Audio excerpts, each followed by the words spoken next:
அப்போ எப்படி வருது? அந்த இடத்துல வந்து அந்த பழனிக்கு நீங்கள் போக முடியலைங்கும் போது இங்கே பழனியாகவே அவர் இருக்கார். பாருங்கள், ஒரு சித்தருடைய ஜீவ சமாதி பக்கத்தில் ஒரு முருகனுடைய ஆலயம் அமைஞ்சதுன்னா இந்த சித்தருக்கும் அந்த முருகனுக்கும் ஒரு மிகப்பெரிய ஒரு சக்தி தொடர்பு அந்த பக்கத்திலே இருக்கும். அப்போ பழனி போக முடியாமல் இருக்கிறவங்களுக்கு இந்த இடத்துலையே ஆறுபடை வீடில் பழனி இங்கேயே இருக்குது. அதே போல் திருச்செந்தூரில் போய் நீங்கள் சாமி கும்பிடணும்னு நினைக்கிறீங்க, அந்த திருச்செந்தூர் போக முடியலன்னு உங்களுக்கு ஒரு கவலை இருக்கும். நம்ம சென்னைக்குள்ளேயே அந்த திருச்செந்தூர் முருகனை அந்த ஆலயத்தில் அங்கே பிரதிஷ்டை பண்ணியிருக்காங்க.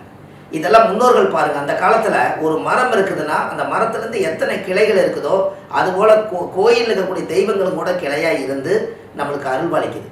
அப்போ திருச்செந்தூர் முருகர் அங்கே தான் இருக்கார், பழனி முருகர் அங்கே தான் இருக்கார், திருத்தணி முருகர் அங்கே தான் இருக்கார், திருப்பரங்குன்ற முருகர் அங்கே தான் இருக்கார், சுவாமிமலை முருகர் அங்கே தான் இருக்கார்.